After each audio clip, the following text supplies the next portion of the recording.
주가 참 평안을 내게 주시리. 그 손 못자국만 져라. 그 손 못자국만 져라. 그 손 못자국만 져라. 주가 널 지키며 인도하시리. 그 손 못자국만 져라. 7월 16일 화요일 새벽입니다. 오늘 같이 기도하실 말씀은 예레미야 32장 36절에서 44절입니다. 그 중에 40절, 41절 읽어드립니다. 내가 그들에게 복을 주기 위하여 그들을 떠나지 아니하리라 하는 영원한 언약을 그들에게 세우고 나를 경외함을 그들의 마음에 두어 나를 떠나지 않게 하고 내가 기쁨으로 그들에게 복을 주되 분명히 나의 마음과 정성을 다하여 그들을 이 땅에 심으리라. 아멘. 예레미야 선지자는 하나님의 말씀을 전하다가 감옥에 갇히게 되었습니다. 그것은 단지 하나님의 말씀을 전하는 것 때문이었는데요. 그 전하는 말씀이 듣는 사람들, 어떤 사람들에게 거슬린 것이죠. 그들 마음에 이렇게 합당하지 않아서 가두고 말았습니다. 그런데 하나님은 선지자를 감옥에 갇히게 그냥 두었을 뿐만 아니라 더 이상한 또 한 가지 일이 있습니다.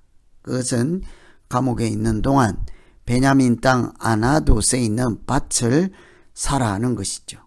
감옥에 있는 사람에게 무슨 밭을 사라고 합니까? 감옥에 갇혀서 한 치 앞도 알 수 없는 사람에게 부동산을 사라 했으니 말이 되지 않는 소리잖아요. 그것도 나라가 망하는 순간, 미래가 불투명한 상황에서 부동산에 투자하라는 것입니다. 그것은 언젠가 하나님께서 포로로 잡혀간, 끌려간 사람들을 다시 데리고 올 것이라고 하는 소망을, 또 소망에 대한 근거로 땅을 사라는 것이죠. 어려운 중에 누가 투자를 하는 것을 보면 머지않아 좋은 일이 있을 것이다, 이런 짐작을 할 수 있도록 백성들에게 밭을 사는 것으로 보여주라 하는 것입니다. 이처럼 예레미야는 망해가는 순간에 먼 미래의 소망을 사람들에게 전하는 선지자였습니다. 첫째는 나라가 망한다 하는 것 때문에 옥에도 갇히기도 하고, 둘째는 망한다는 소식뿐만 아니라 돌아오게 할 것이라 하는 소망도 전했던 선지자죠. 하나님께서는 예레미야뿐만 아니라 예레미야를 통해서 그 백성들에게 먼 미래의 고난의 시절, 책망, 심판의 징계의 시절이 끝날 때 하나님께서 그들을 돌아오게 할 것이라, 이런 소망을 어떻게 주실까? 또 그 백성들로 하여금 어떻게 그 소망을 믿고 잘 살아가게 할까? 이런 차원에서 말씀을 살피고 기도하면 되겠습니다.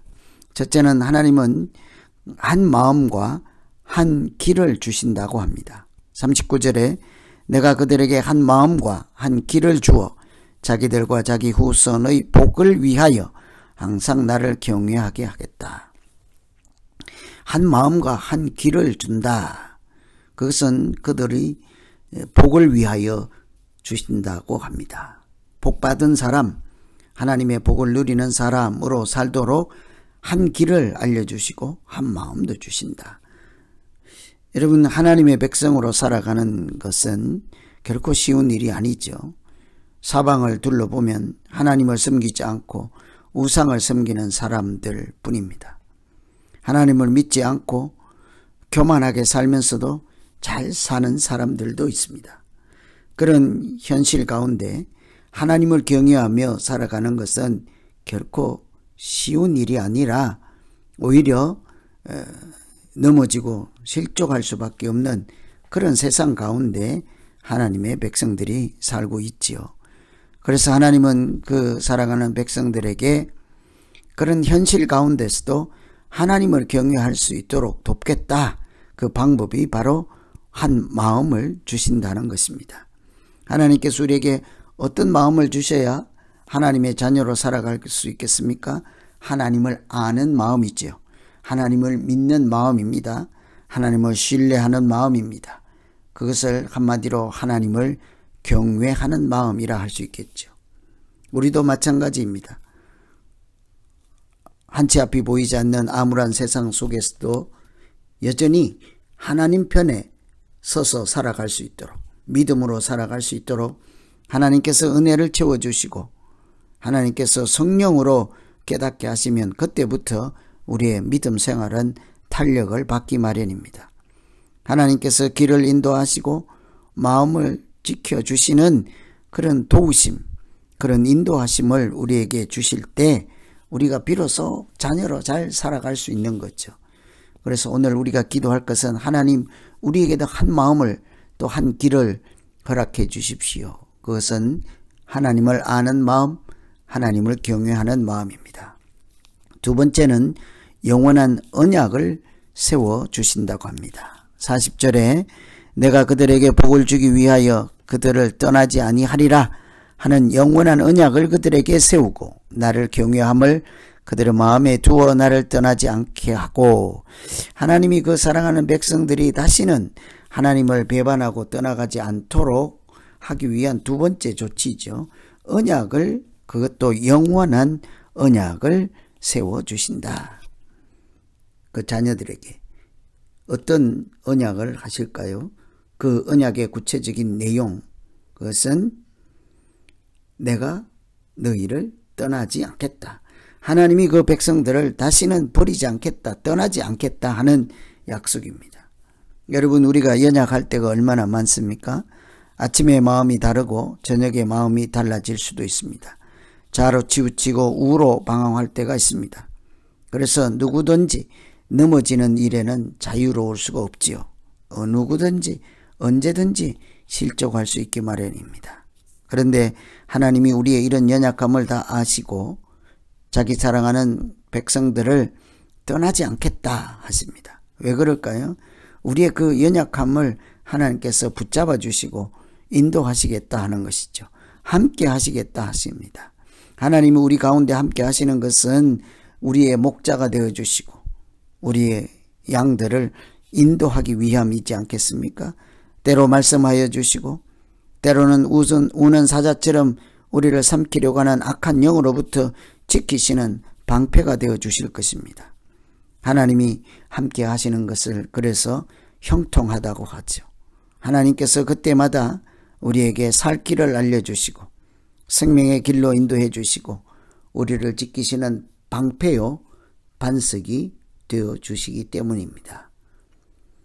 그래서 하나님은 하나님을 경유하는 일에서 결코 떠나지 않도록 자녀들을 지켜주시고 믿음으로 살아갈 수 있도록 늘 우리에게 울타리가 되어주시고 길잡이가 되어주시는 영원한 언약을 세워주신다. 결국 믿음은 하나님의 선물이기도 하지만 하나님이 지켜주시는 것이 바로 믿음이지 않겠습니까? 그래서 오늘 우리가 두 번째 기도할 것은 하나님께서 늘 나와 함께 계심으로 하나님의 자녀로 살아갈 때 넘어지고 실족하고 깨어질 때마다 하나님 상처를 어루만져 주시고 싸매 주시고 회복시켜 주셔서 언제라도 하나님의 자녀로 살아가는 일에서 떠나지 않게 하여 주시옵소서. 우리를 붙잡아 주시옵소서. 이렇게 기도하면 되겠습니다. 오늘은 예레미야가 이렇게 먼 훗날 포로에서 돌아올 것을 예언하며 돌아온 자녀들, 백성들이 어떻게 하나님의 백성으로 살아갈 수 있도록 하나님이 도우시고 인도하실까? 두 가지 차원에서 그들에게 새 마음을 주십니다. 한 마음을 주시고 한 길을 주셔서 하나님을 경외하는 마음을 주신다고 하였습니다. 영원한 언약을 세워서 내가 너희를 떠나지 않겠다. 하나님이 함께 하신다고 하십니다.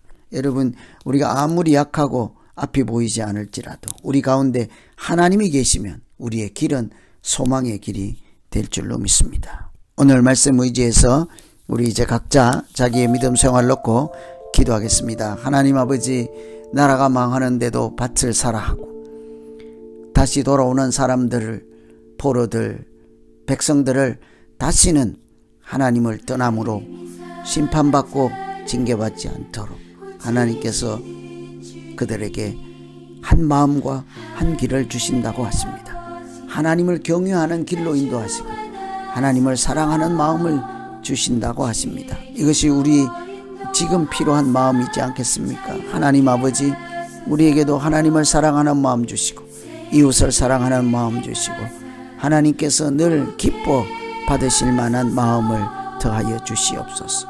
우리가 어떤 형편에 있든지 하나님께서 늘 우리와 동행하시고 떠나지 않겠다는 약속을 오늘도 믿고 신뢰하고 한 걸음씩 앞으로 나아가오니 우리에게 목자가 되어주시고 아버지가 되어주셔서 우리의 길을 인도하여 주시옵소서. 예수님 이름으로 기도하옵나이다. 아멘.